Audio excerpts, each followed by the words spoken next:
Good morning and welcome back to another edition of Coffee Conversations with Stephan. Koffie Klets meets Stephan. So the last 3 days or so we've been looking at a great parable that we pretty much all know, the parable of the prodigal son.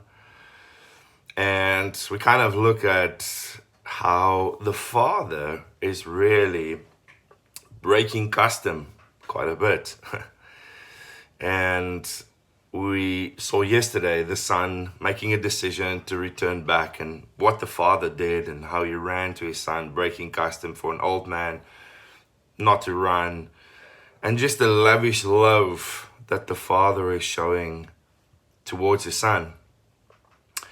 But there's a few things that the Bible tells us in the narrative in Luke chapter 11. It says that, Luke chapter 15, verse 11 to 32. There's a few things that it says that the father actually gives him. So this son is anticipating the worst, but he is given the best. So the first thing that the father is doing here is kissing him repeatedly, the Bible says. And in that custom, it is a sign of forgiveness and reconciliation, being kissed repeatedly. Then the next thing is he adorns him with the best robe. And it's only reserved for feast days and very grand occasions. That's like the ball gown. It's like the Armani suit that he is whipping out. And it's for the best of occasions. And this ensures his acceptance into the community again. So the community, if you listen to the previous three, they had all the right to give him a beating because of his insolence towards his father, asking for his inheritance prematurely. The ring, he gives him a ring. And it's an expression of trust. The father says, I trust you, my son, implicitly. Then he gives him sandals, and it's a sign of being a free man, not a servant. Servants back in the day used to wear sandals. And they were poor and they didn't have enough. But once the Jubilee year happened, usually when they became free and they could go, they received sandals. And it's such a great picture of us being free. The Bible says that we have been shod with the shoes of readiness.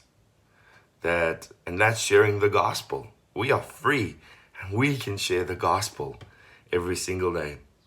And the last thing that he did was the fatted calf. And it's also only for extraordinary celebrations. It was slaughtered and it was prepared for the biggest party that the village has ever known. I want to say that God has slaughtered the fattest calf. When you return home, when you come and you submit your life to Jesus, when you come and you're expecting the worst, but you actually have been given the best. You have been shown grace. And this morning I want to encourage you with this word, with the son especially. Tomorrow morning we will look at the older son that stayed at home, and we kind of look at his life as well. But this morning I want to bless you and I want to say, the Lord loves you. And if you have stuff in your heart that you need to approach the Father and you feel like, I can't. The son also felt the same. He said, I can't. My father's going to beat me. My father's going to reject me. Yet the father waited for him with open arms and ran to him and did all these things that I just spoke about this morning. He expected the worst, but he was given the best. Bless you. Have a great day. If you've been blessed by this little video, please share it with somebody this morning.